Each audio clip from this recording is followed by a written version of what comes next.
And gentlemen, boys and girls, welcome to The Artist Prepares. I am your host, Mr. J the Actor. My next guest coming to the stage is all the way from Chapel Hill, North Carolina. He's an actor with an extensive background in theater who's recently turned his love for acting into a theater instructor career.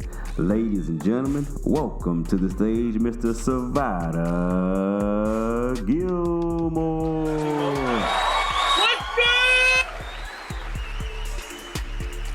I don't even know how I still have that left in me, because when the ball dropped, man, I screamed out Jumanji. Jumanji! Because, like, that's what 2020 felt like, man.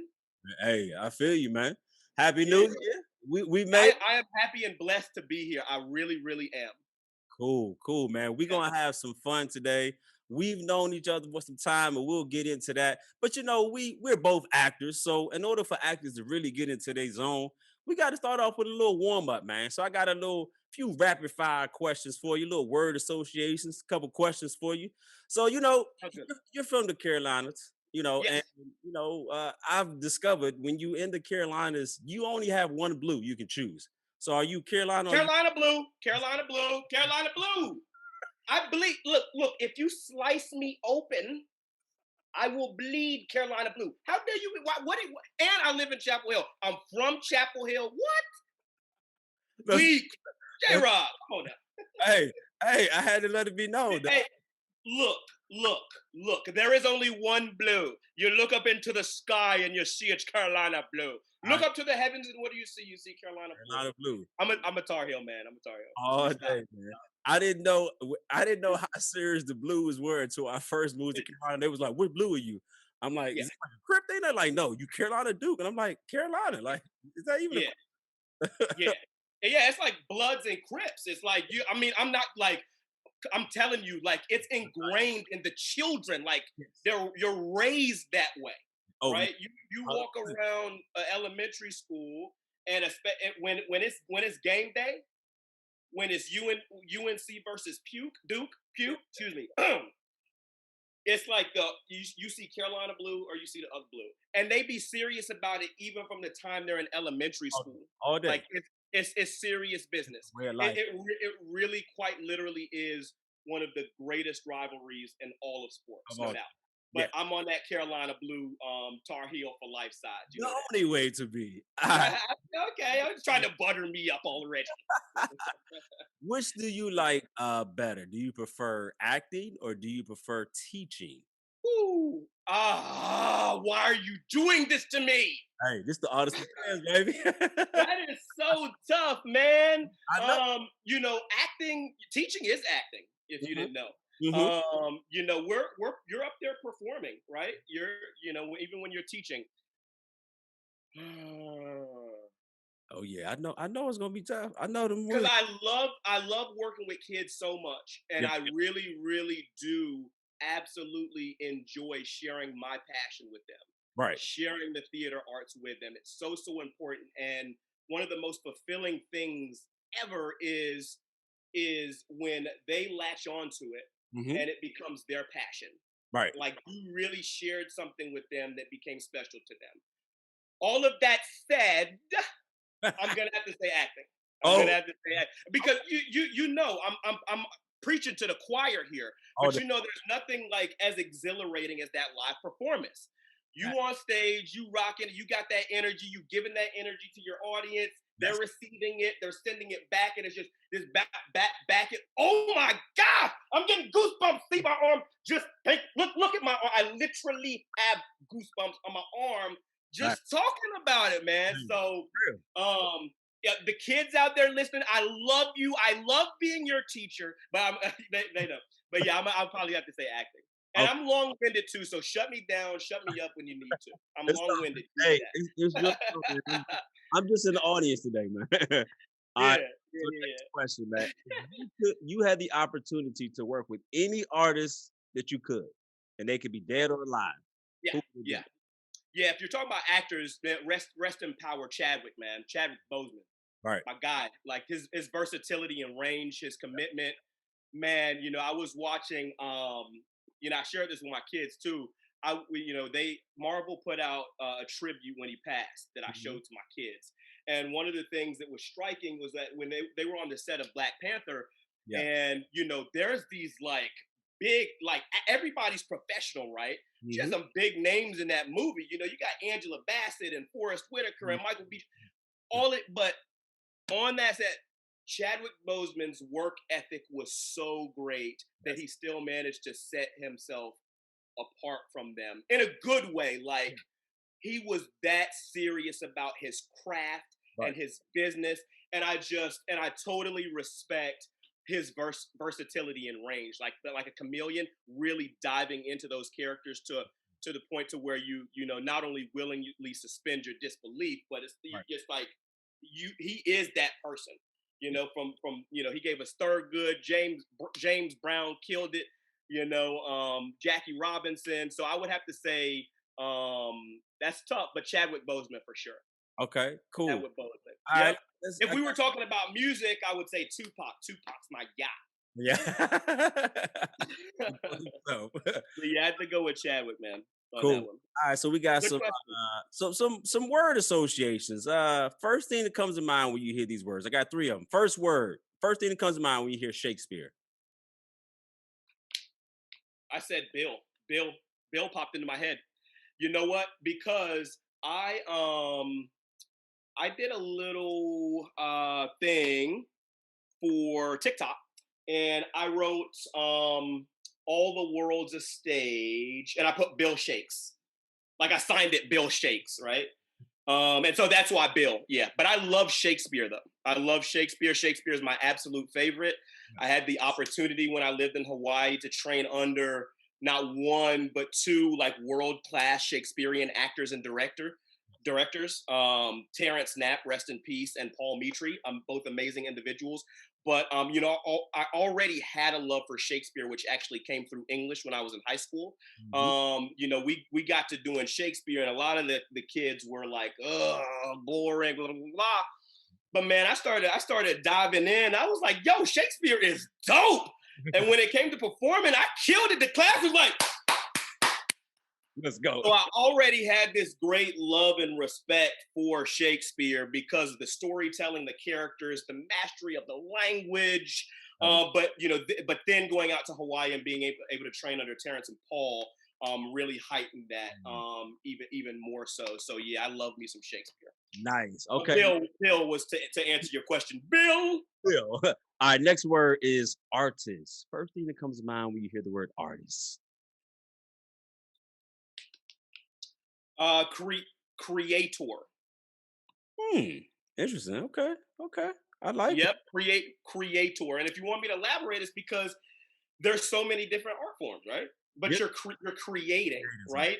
You're creating whether it's you're diving into a character, whether you're painting. There are so many different art forms out there, but you're creating. You're a creator, right? And it's creativity. You're being creative, right? But yeah, that was the first word that popped into my head was creator. I love it. Next word, success. First thing that comes to mind when you hear success. I said happiness, and I'm just keeping it real. I don't know why, but being successful. Like what you perceive as success, right? Like what you want, you achieve, you work hard, you strive to achieve your goals or do what you want to do. Right. And it's fulfilling and it makes you happy, right? So happiness was the first word that popped into my head. And so that could be professionally, that could be personal, whatever. Happiness. So everyone has this idea that artists, we're starving artists and all these good things. But let's just go along with that. What is your favorite budget meal? You're on a budget and you have to make a meal. What's your go-to meal, Doc? Oodles and noodles. Are you chicken or beef, though? Yeah, I'm chicken. Okay, good. When I lived in Hawaii for 3.5 years, and they got an equivalent, right? Hawaii is the spam capital of the world, right? Spam. Yes, spam, which is just a bunch of different like extra meat, whatever, just random.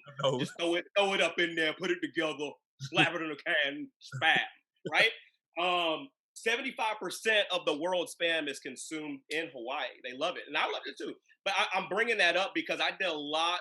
I was fully immersed in performance and theater the entire time that I was out there. And one of those was what's called spam musubi, which is where you take a piece of spam and you add some rice to it, and you wrap that bad boy in seaweed, and you're talking about something good and cheap, but good. Spam musubi. So, but outside of Hawaii, it's ramen. It's oodles and noodles. Oodles and noodles, right? You got to sprinkle it. You got to sprinkle a seasoning in there. We got to add to it. That the little pack that they give you in there, that don't be enough. You got to throw some Tonys up in there, some Larry's. You know how it goes. A little bit of soy sauce. You gotta do it up. But yeah, definitely oodles and noodles. I love it. Yes, sir. I'm with you on that, dog. If you could, so you're an actor. So if you remake any movie and make you the star in this movie, what movie would that be? Holy ish. I wish I'd be I'm not gonna cuss on this show, obviously. But I was like, oh my goodness. Let's do it again. 1975 film that starred, the headliners were Bill Cosby and Sidney Poitier. Came out in 1975. It was they did 3 movies together. The first was Uptown Saturday Night, and then they did Let's Do It Again, and then they did A Piece of the Action.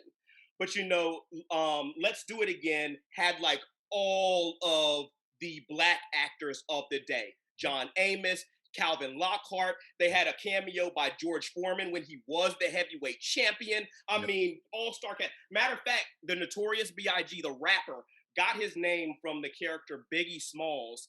That's where he got that name from the character Biggie Smalls in Let's Do It Again. And because the actor that played Biggie Smalls in that movie, Calvin Lockhart, was from the Caribbean, which is where Biggie's roots were from. Right. Where he came from. That's where his mom was. And so anyway, so Let's Do It Again. I love it because it's got action. It's funny. It's got, like I said, it had all the black actors of the day. And it was it was a good movie. It wasn't just slap them all in there and that's what we got. We just gonna let them, whatever. It was a good movie. So if I could remake one and be the star, I'd go ahead and slide up in that Cosby roll right up in there. It was really great, man. Now here's the thing. Kevin Hart. He trying to do Uptown Saturday Night, right? Yeah. Well, I think he actually wants to do Let's Do It Again. I think he wants to do Let's Do It. And look, he actually sat down with, again, rest in power, Chadwick, because he wanted, because the leads in was Bill Cosby, Sidney Poitier. So you had Kevin Hart in that comedic role that Bill Cosby played, and he wanted Chad. And he did. Chad was so funny. He's such a master. He was like, I'm not saying no, but I got to think on it, because he was very picky and choosy about what he did. And so anyways, long story short, I love that film. I love the idea of just being able to work and collaborate with so many just amazing artists all in one film. A good so that would be the one. Let's Do It Again. 1975. Let's get it. Put me up and me and you, J. Rod. Let's do it. Come on. I'm always ready, baby. Come on. I really hope it gets done. Will Smith actually purchased the rights to do it first years ago. Okay. He was interested in doing it, but then I think he kind of just let it lay. And Kevin Hart has now picked it up, and I think he's working on it. So we'll see if it happens. Nice. If you're listening, Kevin, I'll play. Let's do it. Let's make it happen. J-Rod, that's right. So that would be the one. Let's do it again. Of course. You talked about actors. So can you name someone, or is there an actor that you feel like is underrated or doesn't get enough credit? Of course. Okay. Jeffrey Wright. I was going to say the same exact thing. Man! God! And it's so funny. He played Peoples in Shaft. I thought he was legit straight up Latinx. Right? Yeah. For real. Yeah. My God, the guy is a chameleon, and he gets work. Like people, like he gets work. You see him, Yeah. but he's like we don't talk about him enough. I mean, he's played Martin Luther King in Boycott. I mean, Jeffrey Wright. I mean, you talk about, like I said, one of those things I really respect is that versatility and range. Yeah. And those chameleons. So Jeffrey Wright for sure has got to be at the top of my list. He's an amazing Basquiat, right? He was Basquiat. Yeah. He's amazing. He's amazing. We need to be talking about him more. But yeah, I'm a big fan of his. I will see a movie just because he's in it. Yeah, definitely underrated. Yeah, his Netflix movie, I think it was All Day and the Night. One of my Haven't seen it.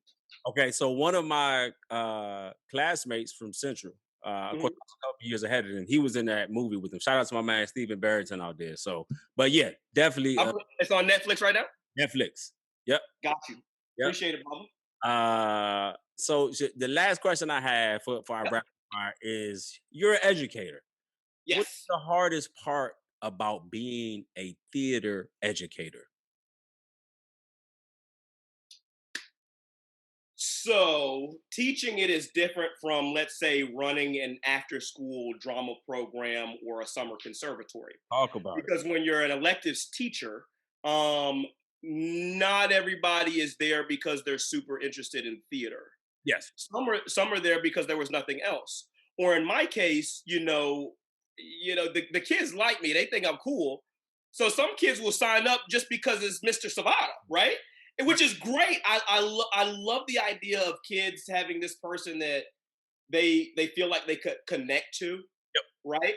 But also with that comes, okay, you're not necessarily into theater and what I'm trying to give you all the time. Now, with that, still there is the opportunity to share that with them, right? Because the way you got to look at it is that, as the saying goes, if you can reach them, you can teach them, right? But yeah, the hardest part about teaching middle school theater, which I do, is that not all of the kids are that I'm teaching are there for the right reasons. They're because they're in, I won't say right reasons, but they're not there because they're super passionate about theater. So and they're mixed in with kids who are right. And so keeping that balance and order, within and keeping everybody engaged and interested, though they're at different places, would probably be the most challenging thing. At the end of the day, though, you just got to have fun, baby. You just got to have fun. And that's what I realized too, is like the expectation, and this is just me being honest and keeping it real. I'm always going to push my kids because I want them to grow as individuals. But what you expect, generally speaking, in the classroom is a little bit different than what you may expect from, like I said, running an after-school program, directing and producing a big musical, running a summer conservatory, where these kids are, they're two different expectations. But again, at the end of the day, you have an opportunity to reach a kid, and you just have fun with them. Just have fun with them. Do what you share pieces of yourself with them, connect with them. You reach them, you can teach them. And every day ain't gonna be perfect. Every day ain't gonna be perfect. They gonna give it to, they gonna test you gangster. Yes, sir. They're gonna test you, but when that happens, it's like I'm never gonna label a kid or write them off. When I do have those challenges in the classroom, if I do, I'm blessed though. I don't have a lot, but if I do, then if that's the kid that I really want to bend over backwards to make sure that I reach, that I connect with. I will do what I need to do. I'll keep them after class. We'll talk, have a heart to heart. Why do I stay on you? Because I care. Yeah. If I didn't care, I would just say, get out of here. Right. But they're gonna they'll have a bad day sometimes. But you know what? Tomorrow's a new day. Yes, sir. And tomorrow will be a better day. Right. Yes, sir. Yes, sir. Yeah. So anyway, that would probably be the most challenging part about specifically, teaching theater in the classroom, like I said, versus, me maybe directing or producing a show. You feel me? Okay. Oh, shout out to we warmed up, baby. We ready to go. As they say, we cooking with grease now, man. So let's get into it, man. But before we always start, I always like to allow the guests to introduce us. So how do you and I know each other, my brother? Go ahead and tell the people, man. East Chapel Hill High School. Go Wildcats. East Chapel Hill High School. I graduated in 02. I think you were maybe a year behind. You graduated in 03, but I remember you moved down from what, VA? Yes, sir. Did you move from Virginia? Yes, sir. You did. And we met in theater with Miss G. Facts. Facts. Miss G was G stood for gangster. Really, it was Grywalski, but gangster really is what it was. Because she was one of Miss. You know, Miss G was the type. She was gonna tell you like it was now. You was walking down the hallway sagging. Miss G was gonna call you out. You know, she was like, "Young man, pick your pants up." She didn't care who you were, and she big, strong. She didn't care. She was a gangster. But you know, you were gonna either love her or you hate her, right? She's the type of person you love or you hate. There is no gray area in there. But yeah, we definitely met in Miss G, and I still keep in contact with Miss G when I'm performing and doing stuff out here in the whether as an actor, director. I always hit her up. You know, when I do Q&As and talkbacks after shows. You know, they always want to know about how I got into theater, and just theater specifically and performing. Miss G. Because I was the class clown. But anyway, that was the question. We met East Chapel Hill High School theater. Oh yeah, man. We had some good times, didn't we, J-Rod? Hey, we owned it, man. So man, me and G-Mo, like you said, man, when I moved to Carolina, I wasn't feeling it, man. It was much different from what I was from. And theater was the thing that really saved me, not even from high school, from just everything. And I met G-Mo, and it was like, oh, it's another person that looks like me. We doing theater. Yeah. We got a lane that's unoccupied. It's just us. Man, it was fun, and we killed it. We killed it. You remember that rap we did? Yes. Every man, listen up and take heed, young and old, strong and boy. I'm begging on bended knee, forsake your pride. Cause like a jiggle old man, it'll stick you in air. Beauty 5 with straight. I wrote that rap back in good God 2000, and I still remember got it up here. But the crazy part was, remember, little Rachel used to little tap dance. Yeah. And we was rhyming. I think we wrote those for Every Man. Yeah. And Rachel brought the tap shoes out one day, and she tapped the beat. Yeah, it was. You remember that? Yeah, it was crazy. Oh my gosh, we had some good time. Can we add something? She's like, yeah, this is theater. Make it up. We like, okay, cool. And yeah. Creation, collaboration, and creation. That's what it is. Yeah. And some of the most beautiful moments are spontaneous ones. Yes. The ones that you don't expect or see coming. But it's always got to be like, yes and. That, right? Yes and. Improv. Yes and. Improv. That's one of the many things that's so great about improv, is that whole yes and attitude. That really is what theater collaboration is all about, right? Working together and just going for it. If you see it in your mind, don't hesitate. No inhibitions. Just go for it and do it. So tell us, man. You're an artist on many different levels. So what does it mean to just be an artist to you, man? That means just sharing your passion and your gift. And when I say sharing, I mean that's like letting it out, right? Not keeping it inside. And so, and it's in you. It's like a bug that bites you, and it just never goes away. The itch, the sting, whatever, it just never goes away. But it's something that's inside you, right? That to be, and you just channel that into something. Mm-hmm. You just channel it into something, right? And that's what Miss G did for me as well, and theater did for me, because I was always clowning, J-Rod. I was always the class clown. I was always entertaining and performing, goofing, right? But Miss G was like, listen here, I'm going to channel this energy, young man, into something constructive. But really, she saw that I had that, that knack for performing and entertaining, and she just channeled it into something. So being an artist was taking, whatever that is inside you that makes you tick, that's your passion, and just doing it, just sharing it, creating it, building it, enhancing it, doing all of that. And it's your passion because you don't mind being a slave to it. You'll do it for free. All day. All day. Am I preaching? Any capacity. Yes. So share that gift with the world. If you got a horn, you better blow it, right? An old Southern Baptist preacher said that in a sermon. If you got a horn, you better blow it. It doesn't matter what kind of horn it is, whether it's a singing horn, a teaching horn, a preaching horn, a dancing horn. If you got a horn, whatever kind of horn it is, you better blow it. You better blow it. No, seriously, for real. For that was a sermon that really stuck with me and hit me though. But that's what it is. You got to share that gift, that passion, that love. Cool. So I mean, it seems like you're very much into arts. Even for when I first met you, I'm like, this dude is all about art. So what was like really your intro? Because I'm always curious to see how artists kind of really got into it. Because a lot of people have stories of I've always wanted to do this, or I never took it serious until like the last couple of years or whatever. So what was your whole intro into the arts? From the beginning, before I channeled it into theater, like I said, I just love the clown and goofy. But here's what I'm gonna tell you specific. This is something I didn't say before. Let's go. So I have a younger sister. You know Ro. You know Ro Diggity Dog, Ronisha. Yeah, you know Ro. She's 2 years younger than me. Yeah. My baby sister. Growing up, we used to watch a lot of movies, man.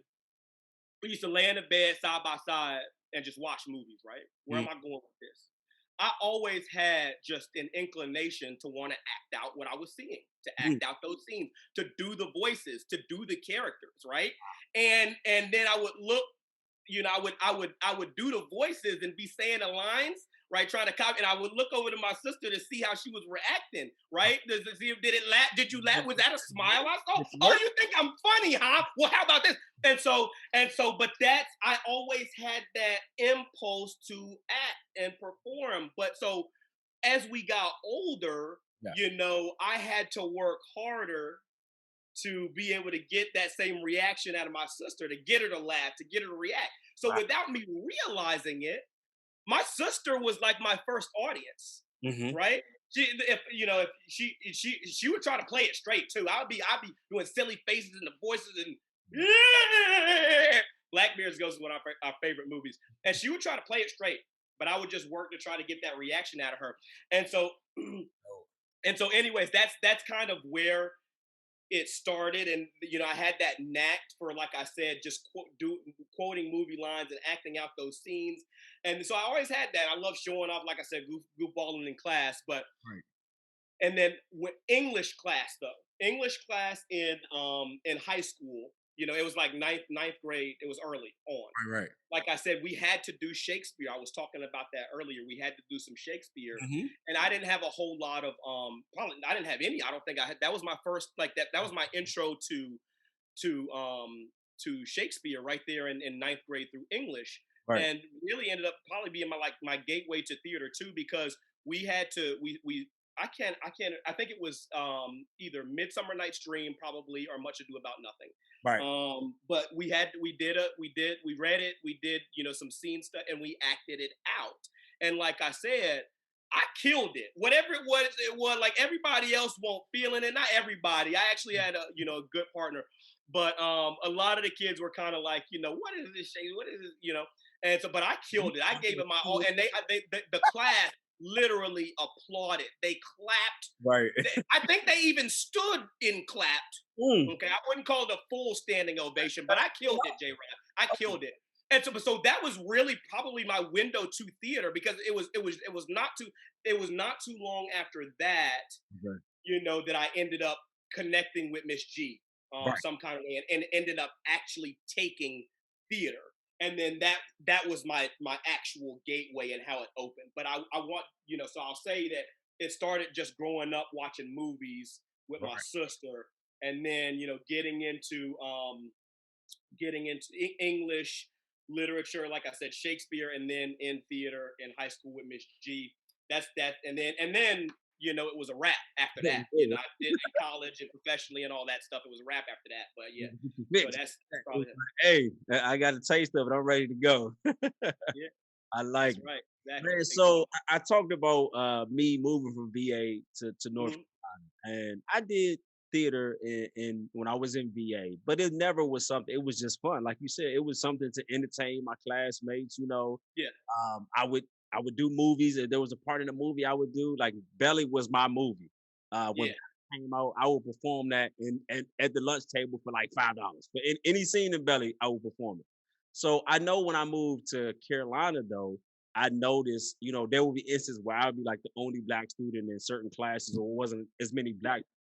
Were you aware of when it becomes to as far as like theater that it wasn't a lot of black people, or black students rather, No, that were doing arts at East Ohio?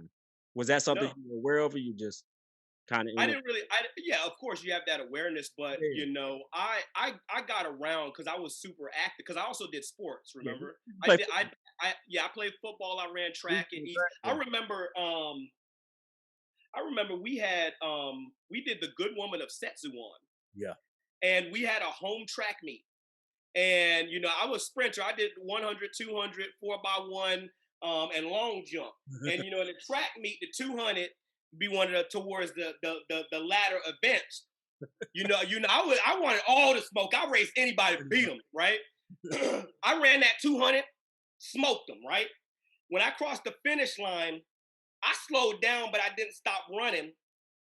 I slowed down to grab my stuff and ran straight to the theater, into the dressing rooms to put on makeup because we were opening the Good Woman. I'm still sweating, J Rod, and from the meet and from the hustle and bustle trying to get from the meet to the dressing room. I'm still sweating, baby, and I'm trying to put on makeup because we opened the Good Woman of Setsuan that night. Yeah. And what I'm getting at is like in the theater, no, there wasn't a whole lot of diversity.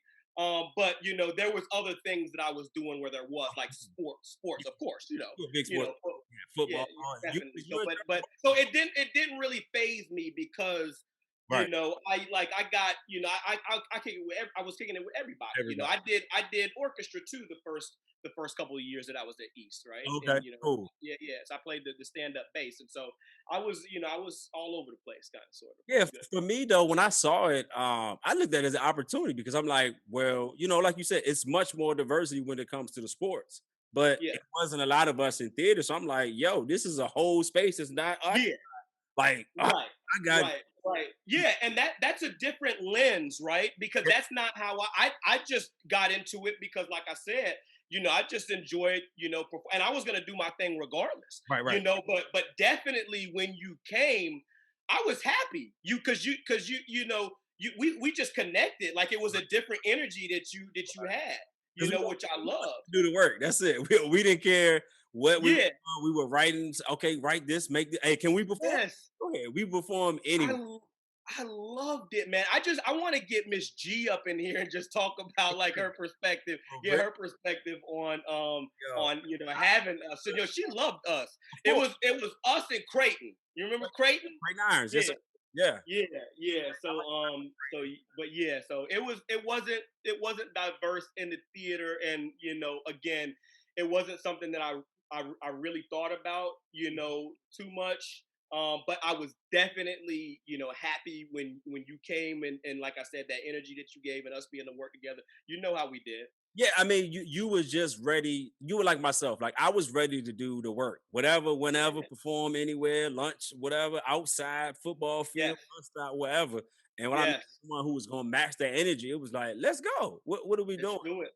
I remember when we Let's do did a it. show, and the first time we did a show together, and everyone's getting their makeup, and we're like, we're much darker. So we like, yo, how can we make this? We're trying to make everything go together. Right. Like, hold on, this Right. don't really work. Let's adjust this to here and Yeah. just learn that process, man. But it Yes. was definitely the May, energy that you had for it. I was like, yo, I gotta match this because yeah. I think we kept each other honest because you were like, Yes. all right, what we working on? You want to work on this scene? You want to do this? Yes. I'm like, okay, I and got and and that's what it's about, right? Is that collaboration yes, and pushing, and you're gonna go do your thing.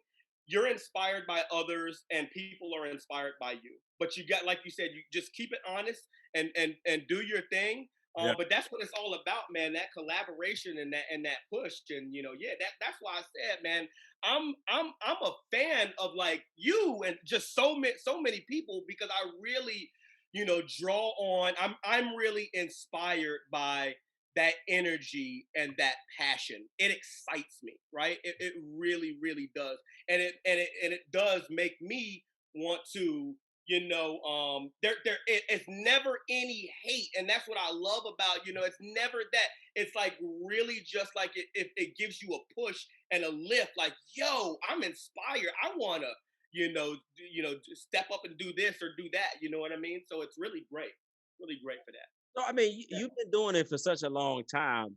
At what point did you really take, theater or acting serious? Because you've done it for so Yeah. long. So what point were you like, all right, I gotta let me really hone in on this? College, Okay. college was when I started taking, because the things we did at East, it was definitely fun, and it was definitely channeling, a great way to channel that energy, and I fell in love with it, man. Hmm. But it wasn't until college that I like started doing it for real. You Yeah. know what? And so I actually went to High Point on a partial track scholarship. So I was doing track, and like I said again, balancing. But I knew that I had to be taking theater also Right. because again, I was bitten by that bug at East, and so I knew I had to like still, it don't go away. So Nope. I knew I had to at least,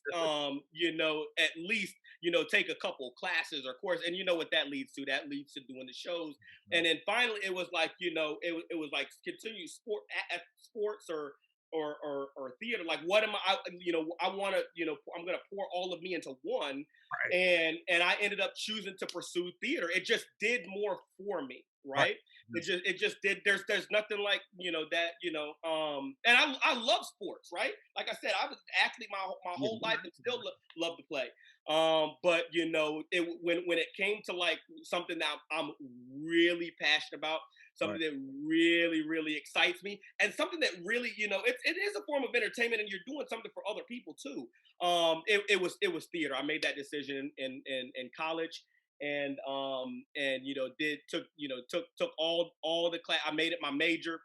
Yeah. It was just basically a wrap. So, but yeah, it was college when I took it That's serious. yeah, East Chapel Hill kind of spoiled me because again, it was a space that wasn't occupied, so I got to do Yeah, any and everything. And I remember getting to North Carolina Central. Shout out to all my Eagles out there, NCCU. yeah, So I got yeah, to Central and I auditioned for I think it was a soldier play. I auditioned. I'm like, I'm gonna kill it. And I yeah, do this audition and I don't get the role, and I'm like, what? And from that moment, my life changed as it relates to acting in theater. That's when I was like, okay, it's all work. I'm yeah, gonna be known by only my work, not me saying anything. I'm not gonna speak about what I do, so I can definitely I agree with you when you get to that college level, it's yeah, that turning point of like, okay, what you gonna do? You wanna do yeah, this? Want to do that? Or yeah, where's it gonna go? So that was yeah. definitely Yeah, and I went to a PWPI, predominantly white private institution, right? mm, And so that I was the only, for my first couple of years, I was the only black person. But they welcomed me with open arms. They, I was doing my thing. I had to work, you know what I mean? sure. But it was a door, it was a window, and an opportunity. But yeah, So this is where you went to Hawaii. You talking about? no. I studied at the University of Hawaii and Okay. at High Point University. Both. I Oh, went okay. to Yep. I left High Point and transferred out to the University of Hawaii. So I Yeah. mean, tell us about some of the experiences that you had in college as it relates to like your art. Because you said that was kind of the time you got to really hone in and get serious about. So tell us about some of that experiences just being there. Yeah. So what show? What, my I'm flipping right now. What's that show not the Good Woman if that's one. I just said it. No, Noise is Off Hmm. was one of the first ones in college, and then Arsenic and Old Lace. Those are two shows that I did, and those are kind of like those are comedy, dark humor and whatnot. But those are like two of the first shows that I did. Right. When I was at High Point, and was nominated for the American College Theater Festival and all of that stuff. And so anyway, so yeah, which but I love diving into and being immersed in those characters. So I got a little bit of taste of it. So here's what happened. After my sophomore year, or during my sophomore year, I had a cousin, Tracy, we call him Chocolate Drop, that lived in Hawaii. He was in the Air Force, Right. and he had been trying to get me just to come out there to visit for a minute. And I was finally, I was like finally like, you know what? I took my good little spring break and I took that trip out there to Hawaii. And guess what your boy did? Your boy fell in love with the weather, the way everything. And so I was like, you know what? I'm a transfer. I'm a transfer to you, and it was just crazy. I'm a transfer to University of Hawaii. It was just I was there for a week, and my visit, it was just like I was just really digging the atmosphere. I'm an Army brat too, so I'm used to traveling. I'm not afraid to go, and so I was like, I'm about to move out here. I'm about to transfer to UH. And what was funny is by the time I actually, so I went out there in August of 2004, I think it was. By the time I actually got out there, my cousin Tracy had moved back to the mainland to Colorado, right? Because he was approaching retirement in the Air Force. So he had actually moved. So when I went out there, J-Rod, I had no family, no friends, no money, right? I was at the bottom. Spam Musu B. Remember we talked about that earlier? Yeah, I was at the bottom, baby. By the time, I ended up, I planned to stay for 2 years, but ended up being out there for 3.5. But I was fully, that's what did it. You might not think, but I lived in Honolulu, which is a major city.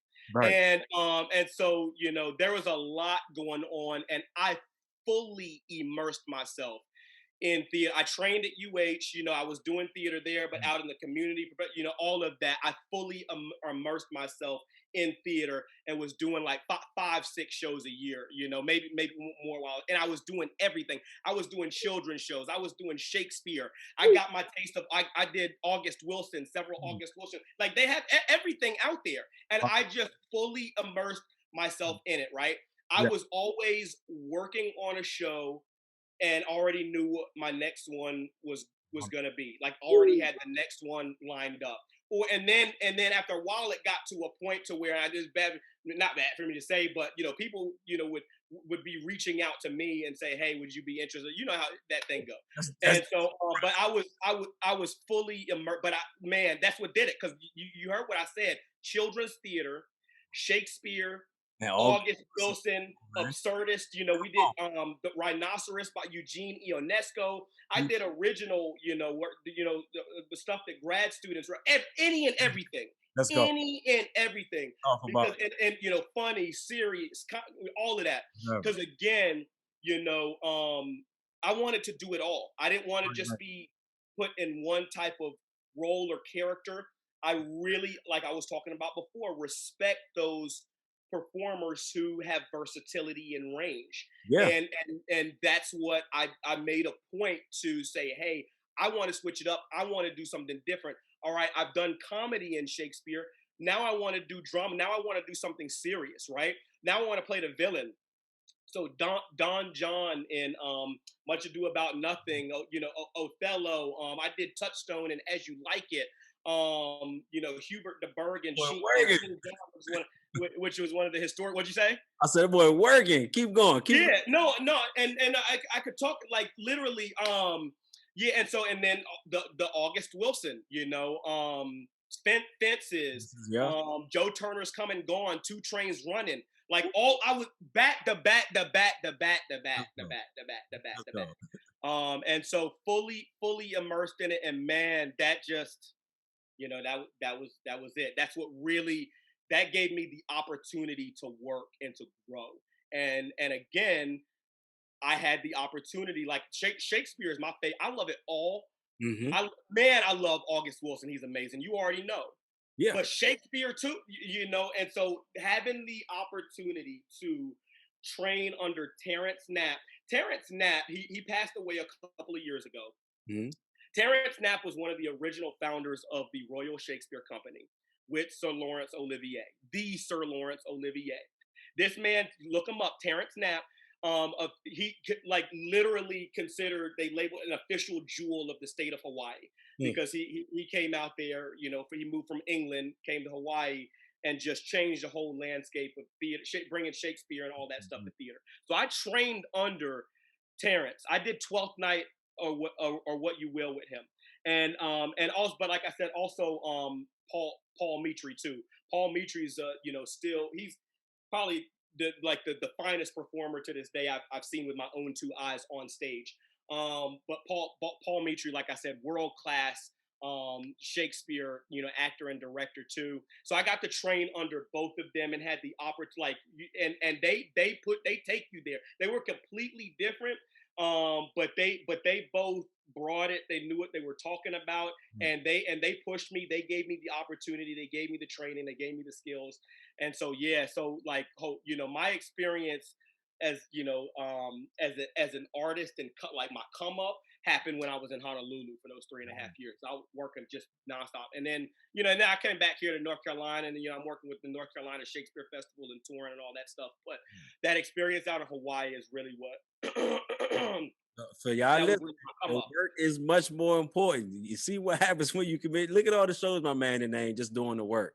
But then that's it. Also, then you get the opportunity to work for a actors group, right? What's that? Was that in Hawaii when you did the actors group?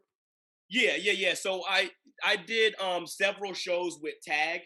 It was at Yellow Brick Studios, the actors group, and so that's where I was doing the August Wilson. That they opened that door for me. They were producing the August Wilson shows, and man, that again, and I'm young too, and I didn't get that in high school, right? No, I didn't, and no hate, no or nothing, but I wasn't exposed to that in high school. Right. And August Wilson wrote a play for every decade of the 20th century that chronicled Black life in America. Is from Pittsburgh, and so just amazing, just brilliant. And so I got, and I didn't have that at High Point either. And I say High Point University, High Point, North Carolina, the school I was going to. But yeah, so I that was my first opportunity being able to dive into August Wilson with the actors group Tag. And so like I said, it was Fences, Two Trains Running, Joe Turner's Come and Gone.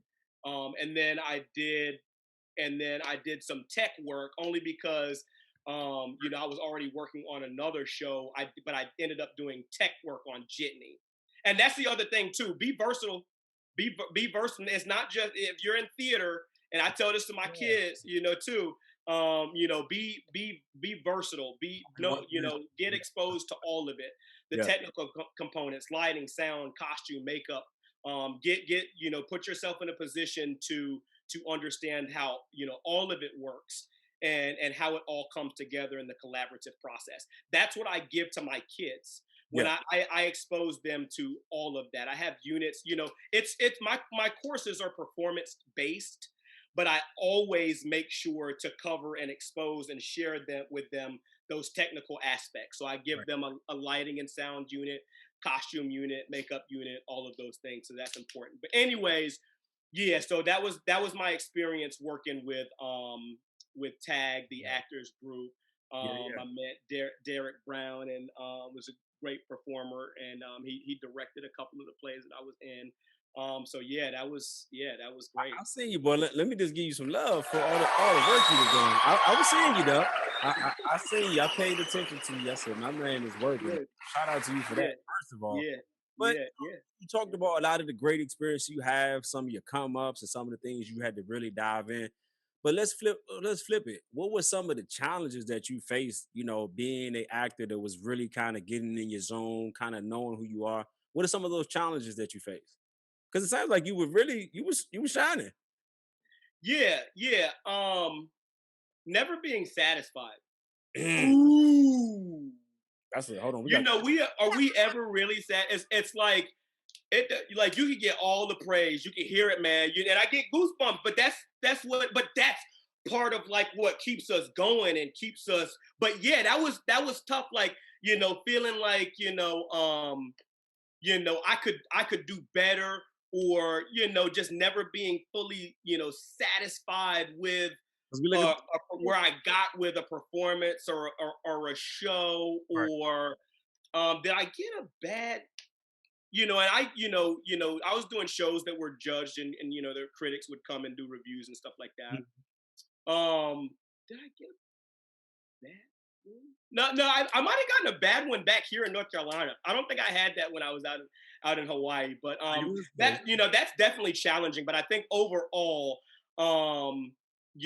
it's just never being fully satisfied. But it's like I didn't get it to where I wanted it, or you go back and look at it and you're like, okay, I would have done this differently, and it can kill you and eat you up sometimes.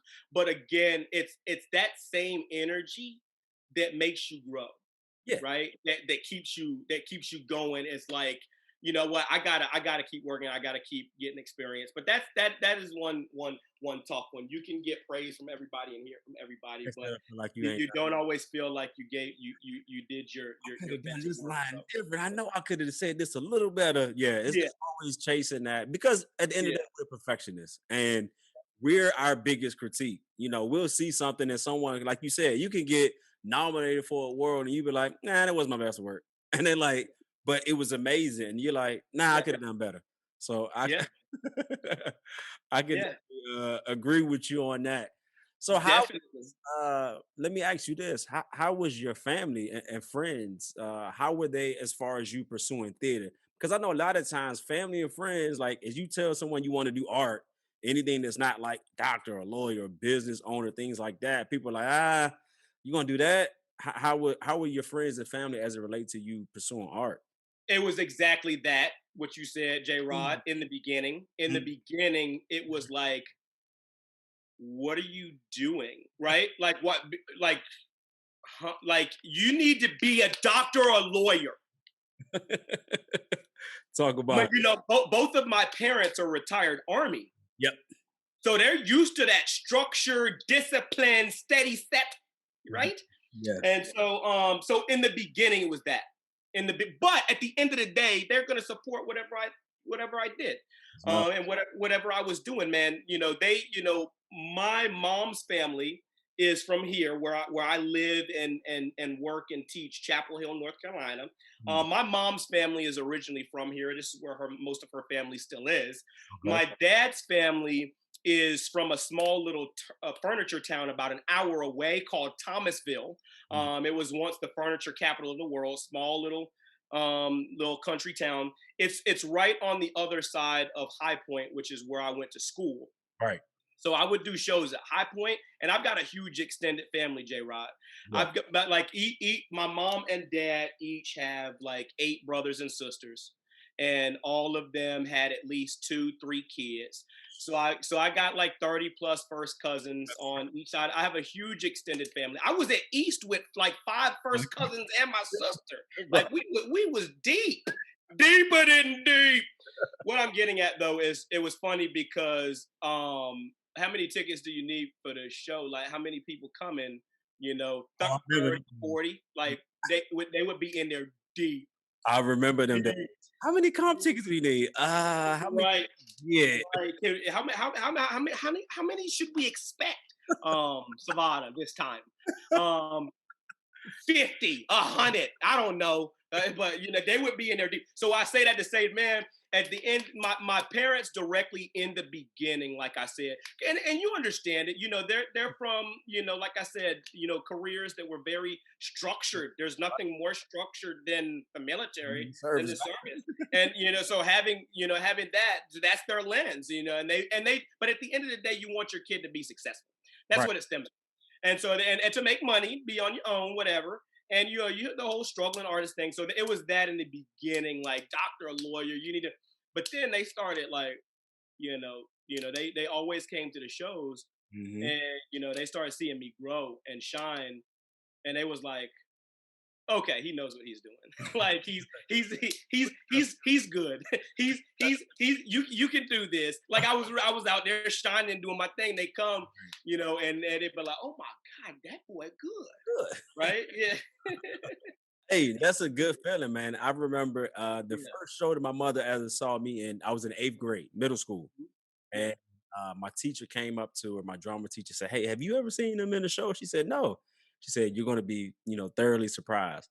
So I did the show, and my mom came up, so she pulled me to the side. And my mom is, we always have like a jokey relationship. And she comes up to me and she's like, I know you like sports and this and this. Mm-hmm. You have to do this. She's like, this is like a hand fitting in the glove. Like this was made for you. And I don't think until that point, I never really took it serious other than just kind of just, joking around, making people laugh. When my mother Right. said that, I'm like, I Right. think that was actually first time I actually saw myself. I had I'm showing my age. I had a VHS tape and I played the tape and I was like, okay, I might, maybe I'm pretty decent in this. And for me, that was the moment I knew like, Yeah. okay, this is really what I wanted to do. So it's Yeah. have your Yeah. That totally, and it's great when you have that support for real. oh no. It's a blessing. It feels good. Matter of fact, though, J. Rod, I was talking about High Point when I got to college. I actually remember my family rolled deep to them shows at East. Facts. Yeah. They drove from, they got in the whip and they drove from an hour away in Thomasville. I remember that now. They drove You had to standing school when I those. was still at East. You don't remember you had Yeah, and it, even I think I did one show where I had like a small part, and it didn't matter. They when I came out, when I was set foot on that stage, they was going crazy. You would have thought I was the star. let me preface this. You Gmo has never had a small part. If it was a small part, he made it a large part. You never had a small part. You could have had one line and it would have felt like you had a whole monologue. I was gonna give it my all. I was gonna give it my all. Even you coming to do your curtain call, your bow, they're like, is this another show? Is it still going on? So I like that you took any opportunity, like, hey, whether I got one line or I'm a main, Yeah, you're gonna yeah. get a performance. Yeah, I was gonna get my money's worth. I was gonna get my money's worth, and I was a bit of a ham back then. That definitely a ham You back then. I would steal a scene. But that's just stuff when you do like try like just be an extra, right? oh yeah. Right. But that stuff you do when you're younger. You get But older, you grow. I like stuff like that because it Yeah, becomes a challenge to me. I'm like, nah, yeah, it's like who yeah, gonna get the upper hand? So yeah, I, yeah, yeah, I yeah, yeah, appreciate it, yeah, though. yeah. So you Right. talked about all your acting aspect, and then Yeah, now what you're doing is so significant, right? You are yeah, a theater educator, which yes, I'm just in awe that someone I know is doing something that is yeah, so important. Not only being an educator, but a theater educator because the arts don't get a lot of love. So tell yeah. us, how was your journey into going into teaching? Because you were acting. How did you get Yeah. into?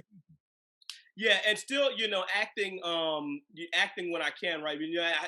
Things change when you have a family, right? When you start a family, you can't always do it like you want to. But I have always, first of all, loved working with kids. And my passion, like I said, and obviously I didn't mention it, but I came back to North Carolina after my time in Hawaii, and I acted here as well. I've done stuff in Raleigh with the Burning Coal Theater. I traveled with the North Carolina Shakespeare Festival. I could keep going, but and so it's all a blessing. But I came back to Chapel Hill. I've always enjoyed just working with kids. I love that kid energy. I'm a big kid. I work with kids out in the community, running summer camps and whatnot, et cetera, et cetera. So what happened was I was working actually as a teacher's assistant at an elementary school, right? Mhm. And that's how I started. And then I've done different things, acted and directed professionally for a number of years. Yep. But I've also been in like retail management, facilities management. You know how the game go. Hey. And but but Yeah. anyways, I found myself as a TA at Estes Hills here in Chapel Hill. And what I did was and again had always loved working with kids. I'm a big kid. I love that energy. I started in an after school drama program Mhm. at Estes Hills, right? And it's crazy because I didn't just initially ever think about just being a theater teacher, which is crazy because it would make sense, right? You know, I love theater, and I'm super passionate about it, and I've always loved working with kids, but I never really put two and two together. I did never say, hey, oh yeah, duh, I should teach theater too, right? And so anyway, so I started an after school drama program at Estes Hills, started from the ground up, and you know, so had to raise the money, you know, because anything that I do, I want it to be excellent. I want it to be of quality, and I want it to do it the right way. Yes, sir. I'm going to give it that. And you got to, if you want to do it, you know, you got to have a little bit of, you got to raise some funds. You got to get some money. And so I went through all of that, man. I went through, you know, writing grants and, you know, making pitches to, you know, the PTA, you know, writing grants to the Public School Foundation to start the program. And I did that. So that was a journey in of itself. And so anyway, so we we went on this journey together. It was something, you know, really, really special, that, you know, I had the opportunity to bring. And the thing about it is the arts are so important. And, you know, we did, you know, the Wizard of Oz, and, you know, I had kids do, you know, elementary school kids performing Shakespeare. We did 12th Night, right? And you can, you know, there's videos online, you know, because, you know, the Raleigh News and Observer, and it came and did a story. And so anyway, but it was this great thing, that I organized, started from the ground up. And here's the thing. I expected for, you know, the show quality to be excellent, just because that's my experience and my background. That's what I'm used to. Right. What I didn't necessarily expect or foresee, was the impact that it has on the actual kids. Their growth, the journey that they go on, their growth in terms of, you know, confidence, self-esteem, sense of unity, and working as a team. Yeah. All of those things that not every kid is going to be proficient at, you know, math or science, or have that success in those areas. I didn't, but right. I struggled. Math on my thing. I struggled. You know, and so not every kid is gonna, but you know, with the arts, it gives you another opportunity to be successful at something, and another opportunity to be able to grow and develop. And yes. When you can have that success, it then can translate over to other areas, because it's giving you confidence and self-esteem. And it's like, yo, if I can do that, if I can get out there on that stage under them lights in that hot costume and makeup and perform in front of all of these people that I don't know, right. You can do anything. Right. Okay. And that's me taking kids who were, you know, some kids who were shy or never, because remember, this is at the elementary level, who were shy or had never ever performed before in any capacity. And you would see, and this, not to brag on myself seriously though, but you would see them, people would come and be like, oh my gosh, like those performances were like out, like not just for elementary school kids, like even at middle school and high school, those performances, you would think that those kids were Broadway bound.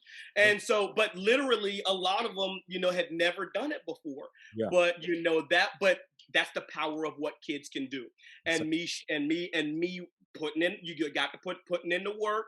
Yes, and you know, and taking them on that journey. But long story short, man, the growth and again on the kids as individuals, as people, is the most fulfilling part. Like when I walk away at the end of the day, seeing the art can change lives, right? That's why we need more of it at the elementary level. I'm a middle school teacher now, but that's why we need more of it at the elementary level. Like at elementary, most elementary school, and I'm talking about public school, right? Yeah. You're gonna get art, you got music, and you got PE, but you don't see the theater art specifically at the elementary level. And it's a shame. It's something that we need, because again, it can do so much and be so beneficial in so many ways.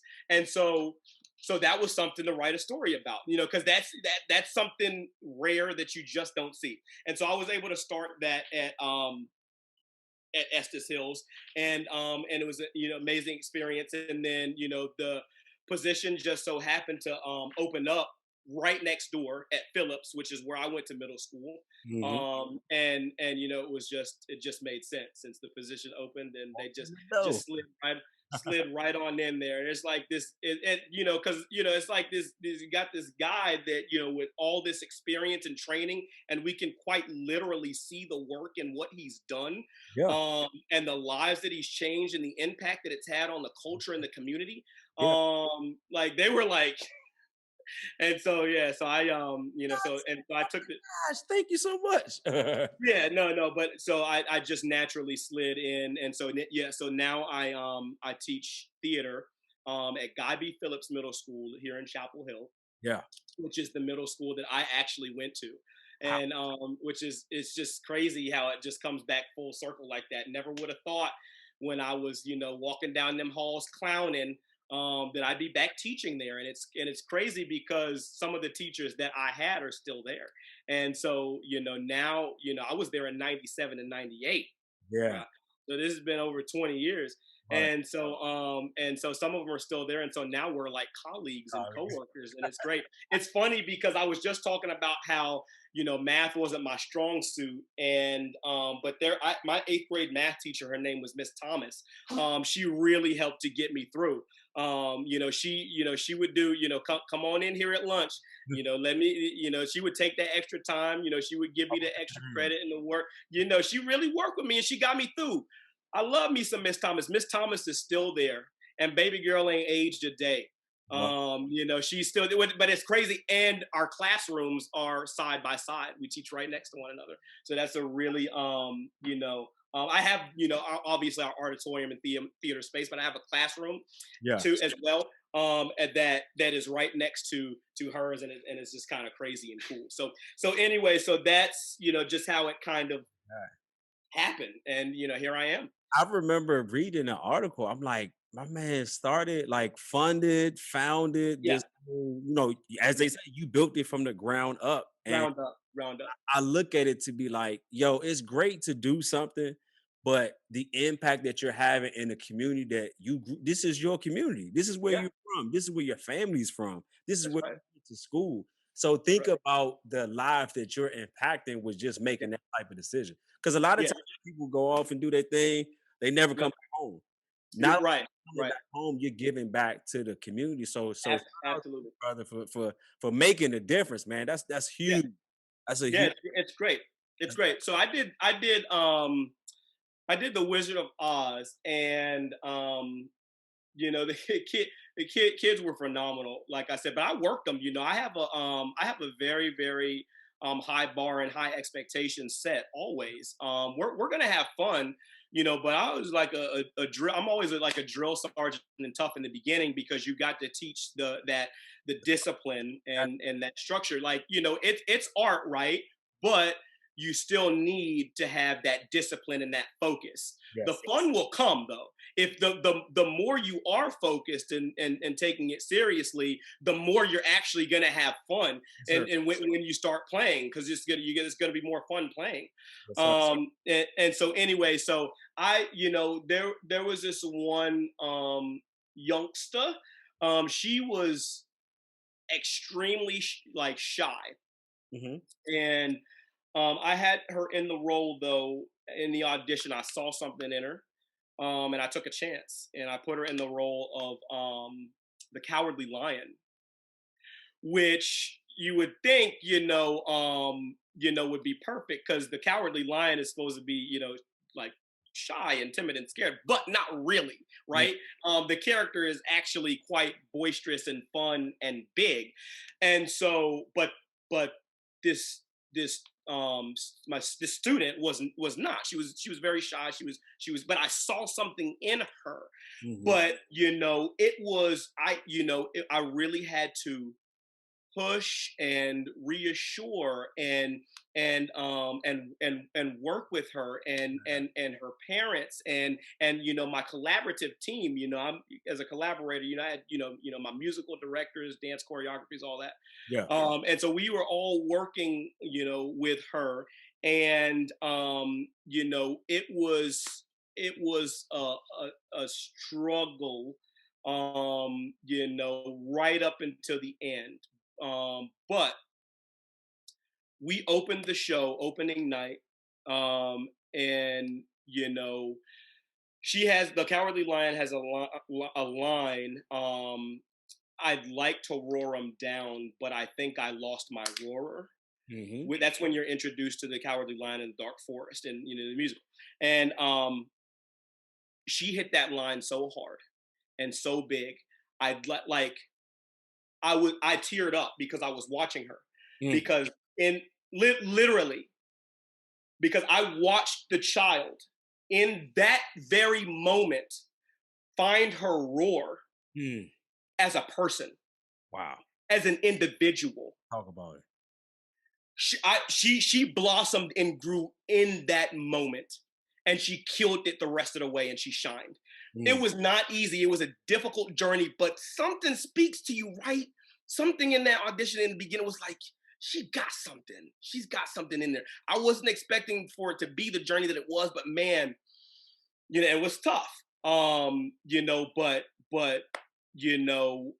It was so fulfilling, and that's what it is at the end of the day. When I walk away, the most fulfilling part is the growth, and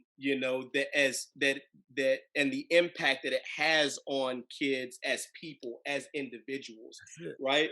I'm gonna do it the right way, because this is my passion, right? I'm gonna treat it right, But and so that's my expectation. I have the bar set.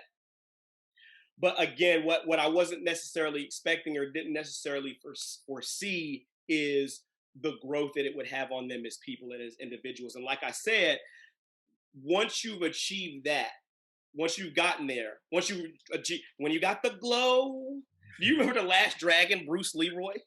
When you've achieved the final level, when you've achieved that, then you feel like you can do anything, and like I said, because you got that confidence and self-esteem, and it translates to other areas, and so that there is nothing like more beautiful and amazing than that.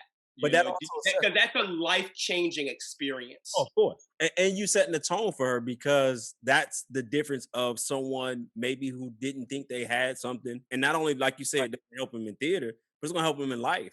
When they have exactly. they can look back to say, okay, I remember that was very difficult for me. I didn't think I was going to make it, but I pushed through. So you're making a difference. So shout out to you for that. But let me I just had to share that story though, because that's one that sticks with me for sure. It's important. Let's take it back. This might, I don't know if you still remember this, but I remember reading, I think when you were at Estes Hills, you guys did I think it was with one of the teachers, second grade teacher, Turquoise Parker. You did an HBCU week at Estes Hills. Talk to us about that experience. Yeah. Oh my God. Turk is incredible. She's doing phenomenal things, working with education here in the state of North Carolina. What Turk did, she spearheaded it. But she, like anything else, it's a collaborative process. You need help.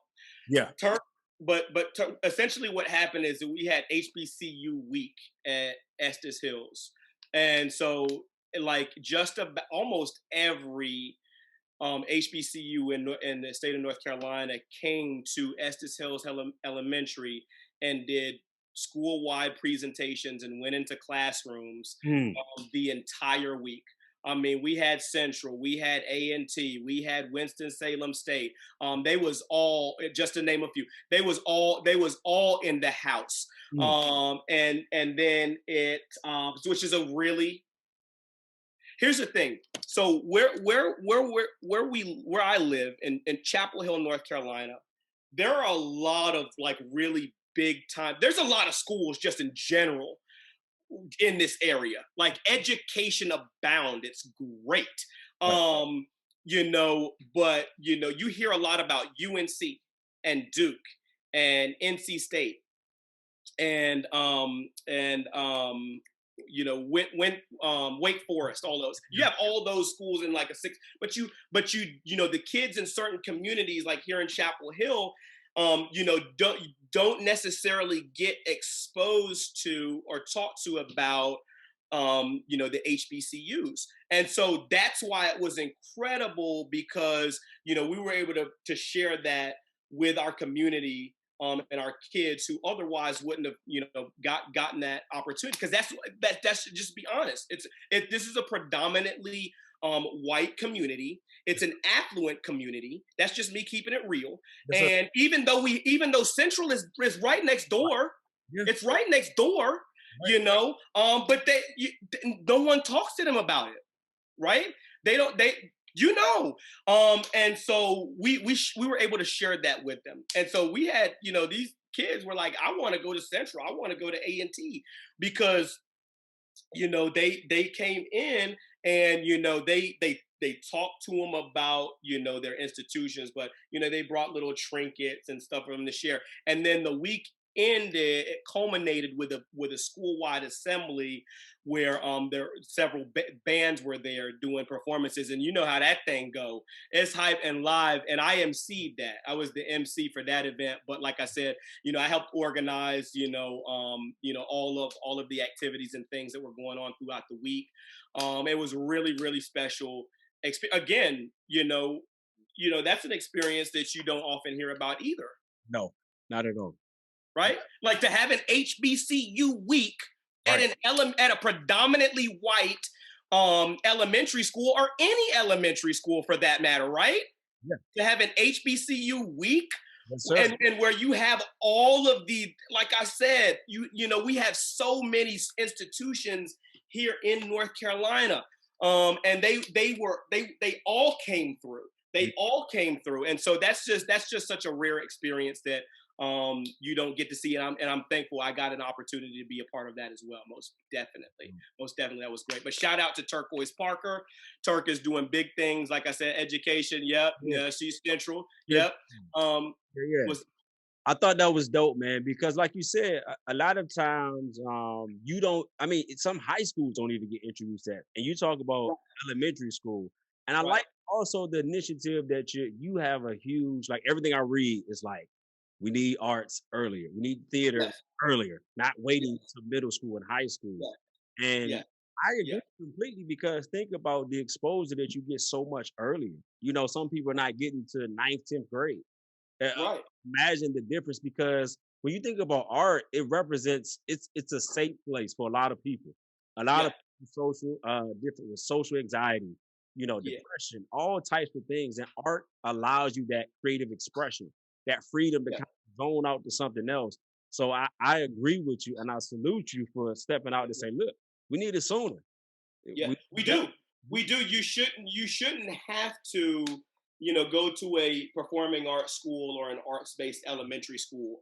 We need more of the arts at the elementary level, just in general. We need for kids to have those experiences and be exposed to the arts earlier on. Yeah. And so, because you can change someone's life. Seriously. You can shape and mold and put them on a different path, like you said, or just like giving them an interest in something that they're really into, and a passion, or something that they can share with other people. It's good for so many reasons, but yes, we need performing arts, we need theater at every level. It shouldn't just be when they get to middle school. I know there are some middle schools even, that don't have programs. There are some communities where they might not get a taste of it till high school. Exactly. Third year high school too. So yeah. What's that? I said some schools I've seen not into the second or third year. Right. And I'm like, man, like how much time and opportunity has been missed. And so, but anyways, so I fully realize and understand the opportunity that's in it. I love being able to share my gift and my passion with the youth.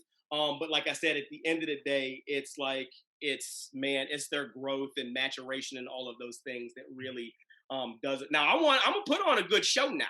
I'm gonna put on a good show. I expect excellent quality. You already know. But so important, because I often tell people, like, theater acting saved my life, literally. It was the difference for me being a student that flunked out of high school, and also someone who's going to be a difference maker, all because it was a way for me to express how I felt. Right. And then, at East, there was only acting one and acting two. And I remember Yeah. going to Miss G, like, okay, I want to learn more. She's like, this is it. And thankful, shout out to Miss G, she allowed me to create a acting three where I got to Yeah. teach the incoming freshmen as well Yeah. as create my project for that's how my first show was a one person show. And Yep. she introduced me to one person shows. She said, all right, your Yep. first half is going to be teaching, the incoming freshmen, which was fun because they don't really have an expectation because sometimes this is the first opportunity they got to do theater. So Right. being able to see them kind of not have an expectation and kind of getting to mold them to think different, it was really fun. So art Yeah. definitely Yeah. was an opportunity for me to really shine. So I agree Yeah, with definitely, definitely. It's the power of what the arts can do, man. you. Yes, sir. They're so powerful, and we're talking about theater, but it's really, there are other art. There's dance, right? There's singing. There's painting. And but see, there's a lot more of those opportunities around. You don't have as much theater art specifically, and we need more of that. And so, like when I was doing my thing at Estes Hills, um, we've got 11 or 12 elementary schools here in our district, Mhm. and none of them have a built-in theater curriculum or anything like that. Yeah. There was only one other school that was doing Carborough Elementary, that was like doing shows, and that's it. Like two elementary schools out of 11 or 12 is not as that's thankful for those, but it's such a rare thing, and it shouldn't be. You Right. feel me? It shouldn't be. We need the arts at the elementary level. I'm gonna keep pushing it. Let's talk about this, man. We talked about last year, 2020, being a crazy year, right? For everyone, for many different reasons. So you had a lot going on, but also a star kind of emerged even more in you. You found something that kind of allows you to shine. So talk to us about that experience. Because you a About viral what now? I'm sorry, I missed part of it. Sorry.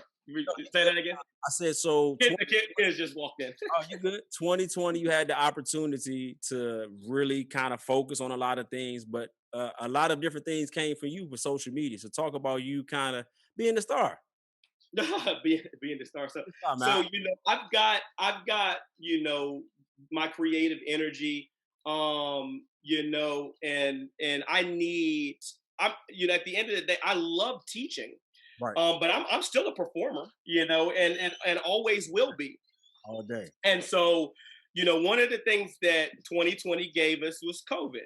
And it was a shame because I had three shows set for 2020 that were all canceled because of COVID. I was in production on one of them. We were 2 weeks away from opening when COVID happened, and we were all sent home. Mm. And so, and then, I lined up next, I was Alice in Wonderland Jr. And then after that, Much Ado About Nothing. And then right after that, Frozen Jr. Summer Conservatory. Right. And then probably more after that. But all of that was canceled. And, we were all sent home. And, teaching middle school, I know that there's not a whole lot that middle schoolers find like super cool, but TikTok is one of those things that they used to talk about. I used to hear talk TikTok all the time. And I was like, TikTok, what is that? I don't know what no day on TikTok. I was on Facebook and that's it. And with my schedule and everything, like one social media platform, man, is enough, right? To man it. That's it. That's all I got. So I was on Facebook, but when COVID happened and we all were sent home and had to sit down somewhere, I was more stationary. That's when I was like, all right, let me see what this TikTok here is all about. TikTok, you don't stop. Rosie O'Donnell just got on TikTok and that sort of thing. So anyway, so that's when I was like, okay, let me see what TikTok is all about. I get on there and lo and behold, like, hold up, this was made for me, right? Because it's performing, it's channeling your creative energy. Literally, how you're referred to on TikTok is as a creator, because you are creating. It's not just dancing. Some people think it's just dancing, and it's not. You can do whatever you want. You can act. You can do comedy. You can sing. You can do it, but it's an app that gives you the opportunity to connect because of the app itself and the tools that you can use and the features and the songs and the music and everything and the lip syncing and everything that you can do. But Right. you're also amongst a community of people that you can share that with, Yeah. that your gift with, but also draw inspiration from. And so TikTok has just become, you know, because of COVID, essentially a way for me to channel my creative energy. Yeah. You know, I never, you know, would have thought though that when I got on back in March, you know, I'd, you know, be into it, you know, like I am now and have the following and all of that I do. Can I give them my handle, my TikTok? Can I give the people my at Savvy Smiles if you're on TikTok, at Savvy Smiles, SAVVY. And I'll be Smiles, Savvy Smiles. I add it at the bottom of the page too when we do this. So. Got you. But yeah, so and here's the thing too. It's where did I get that from? I didn't say, hey, look, I'm looking for like I need another way to channel my creative energy. No, like I wasn't looking around. Like it came from the kids, right? Middle schoolers don't find a whole lot cool, right? They're just at that place, right? That they, you know, it's a weird, awkward place. At the end of the day, they want love and to know that people support them and have their back just like everybody else. And I love my middle schoolers. Yes, but they don't think a whole lot is cool except for TikTok, right? That's all they used to talk about. And so now that I'm on, they already thought Mr. Savada was cool. Yeah. But now that I'm on there and they're like, yo, Mr. Savada, you're TikTok thing. I'm like, no, I got a little, but it's like they're everything. They've been like, you are a king. I was like, because TikTok is so important to them. Cool. And they see me on there doing my thing. I was like, you just called me a king? I mean, I am, but you know, but like you called me a king because I'm doing my thing on TikTok. I'm like, I just thought it was funny, right. You know. But anyways, it really is a good way to kind of channel some of that creative energy. Like I said, I created just yesterday. You know, I did this. I had been doing these Jumanji epics where. Because 2020 was just such a crazy year, so much going on, obviously with social unrest, the Black Lives Matter movement, COVID, people dying unexpectedly. You know, we lost Kobe, we lost Chad. You know, it's so much. It was like every month. It's like, what next? Yeah. And so I started in September. I started doing these parodies where I would compare. Every month of 2020 to like levels in Jumanji, and those started going viral. Like they really hit and resonated well. And so so I did one. You know, I did September, I did October, and this is me getting in the costume as Mouse again. I get to play dress up. I'm a performer. You know, I did Kevin Hart. You know, I'm short like him too. You know, so I had to do Mouse. And so I'm 5'5", yes. And so my daughter got me the other day, boy. She was I told her to go plug her tablet in upstairs, and she was like, you know, because her tablet time was done, and you know, I said go put it on the charger so it can charge for next time. And you know, she starts to go and she says, "Daddy, come with me," because she didn't want to go upstairs by herself. And I said, "Okay, whatever." So so she's making her way up the steps, and she's just kind of like hemming and hawing and playing and being dramatic and silly and hanging on the rail, 3-year-old stuff. And I said, Savannah, look, go, little mama. Ain't nobody got time for that. Savannah stops and looks over her shoulder and says, "Come on, little daddy."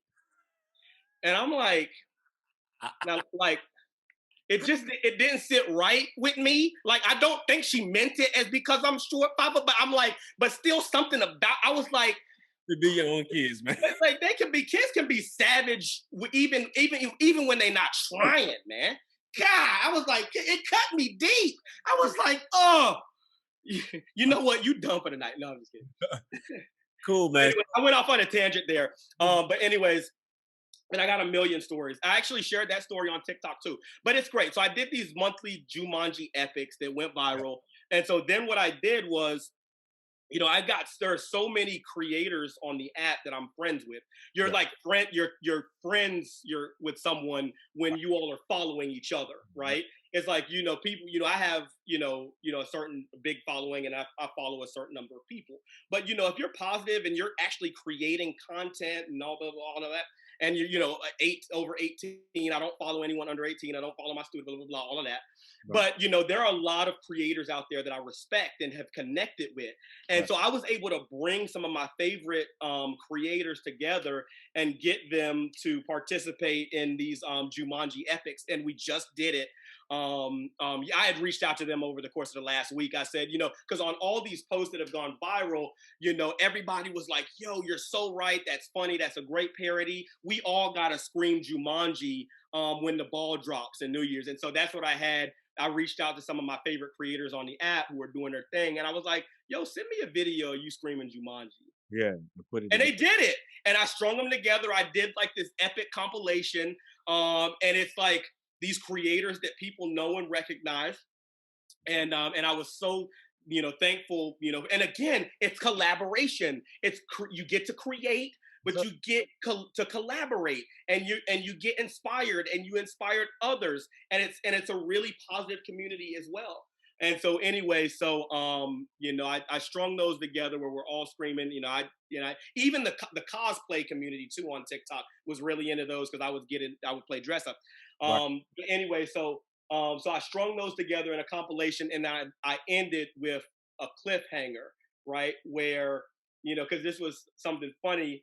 I did my 3, 2, 1 Jumanji, and then I did like a transition Right. to a few hours later, like early morning hours of today, of the first day of 2021, Right. and I wake up in my bed. This was the cliffhanger. I'm giving it away, but you can go check it out. It's on TikTok. I go in the bathroom, and this is me acting, and I look at the mirror, and I'm shocked by something. And then it pans to the mirror, and it says, "May the odds be ever in your favor. Signed 2021 from Hunger Games." Right. It's like, oh, he about to go in with the Hunger. I'm like, it's a joke. It's a parody. I'm hoping that that 2020 is not nearly as Jumanji like as 2020, 2021, right? Right. But yeah, it was just a funny little thing. But yeah, that's TikTok, man. It's it's just it's an app where you get to create. You can channel that creative energy. And with the pandemic too, it can be a stressful time. It's been hard for a lot of people in situations and circumstances. And so it's been kind of like a little bit of a stress reliever sometimes too, a way to just release To make everybody take their mind off it. So that's dope, man. Shout out to you for going viral. We gonna make sure we drop all your links in the bottom. Yeah. Of the video Yeah.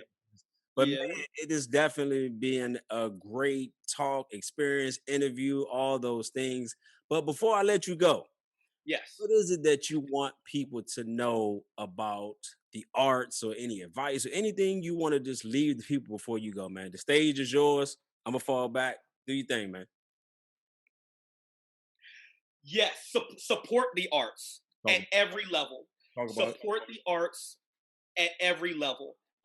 Elementary, middle, high school, college, professional. It doesn't matter what it is, but support it. All right.